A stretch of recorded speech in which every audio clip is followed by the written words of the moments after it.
बांग्लादेश की पहली महिला प्रधानमंत्री और बांग्लादेश नेशनलिस्ट पार्टी यानी बीएनपी की प्रमुख खालिदा जिया का ढाका में निधन हो गया। 80 साल की उम्र में उन्होंने करीब 20 दिन वेंटिलेटर पर रहने के बाद अपनी आखिरी सांस ली। भारत को लेकर खालिदा जिया का जो रुख हमेशा से रहा वो बिल्कुल ठीक नहीं रहा। यानी अगर कहें कि खालिदा का रुख भारत विरोधी था तो यही सही है। वो बार बार कहती थी कि बांग्लादेश की संप्रभुता और सुरक्षा सबसे ऊपर है। प्रधानमंत्री रहते हुए खालिदा जिया ने भारत को बांग्लादेश की जमीन से होकर रास्ता देने का विरोध तक कर दिया। लेकिन आज के हालातों को देखते हुए प्रधानमंत्री नरेंद्र मोदी ने उनके इस तरह चले जाने पर दुख व्यक्त किया और यही नहीं, उनके साथ अपनी मुलाकात की कुछ तस्वीरें भी सोशल मीडिया पर साझा की। हालांकि उनका प्रधानमंत्री रहते हुए कार्यकाल विवादित ही था। से लेकर अब बांग्लादेशी मूल की मशहूर लेखिका तस्लीमा नसरीन, जो कि इन दिनों भारत में ही रह रही हैं, उन्होंने पूर्व पीएम खालिदा जिया के निधन पर टिप्पणी की। उन्होंने बताया कि कैसे उनके दौर में ही उनकी कई किताबों पर प्रतिबंध लगा दिया गया और अब वो ये उम्मीद कर रही हैं कि शायद अब वो पाबंदियां हटा दी जाएंगी। अपने अंदाज में खालिदा जिया की मौत के बाद उन पर टिप्पणी करते हुए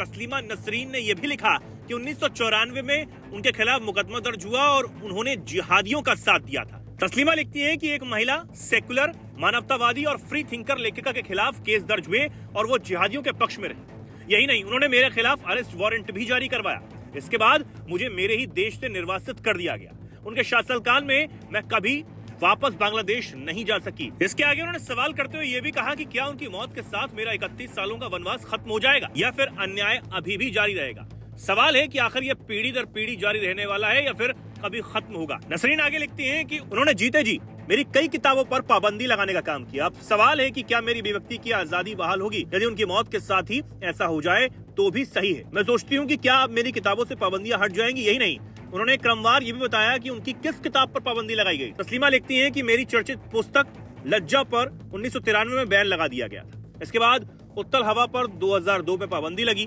2003 में का और 2004 में वे काले दिन नामक पुस्तक पर भी पाबंदी लगा दी गई। साथ ही उन्होंने खालिदा जिया पर बोलते हुए ये भी कहा कि खालिदा जिया ने अभिव्यक्ति की आजादी को अपने जीते जी कभी भी बहाल करने का समर्थन नहीं किया और शायद अब उनकी मौत के बाद ऐसा हो जाए। तो इतनी तल्ख टिप्पणी तस्लीमा नसरीन ने भारत में रहकर खालिदा जिया की मौत के बाद उन पर की है। लेकिन अब ये देखना होगा कि जो उनकी उम्मीद बीएनपी से है और आने वाले समय में उनकी पार्टी से है, यानी कि बीएनपी और खालिदा जिया के बेटे जो 17 सालों बाद अब बांग्लादेश किसी तरह वापस आ पाए हैं, उनसे भी है। देखना होगा कि क्या तस्लीमा नसरीन अब बांग्लादेश वापस जा पाएंगी। हालांकि बांग्लादेश के जो हालात इस वक्त बने हुए हैं वो किसी से भी छिपे हुए नहीं। भारत पर जहर उगलने का काम तेजी से बांग्लादेश में किया जा रहा है।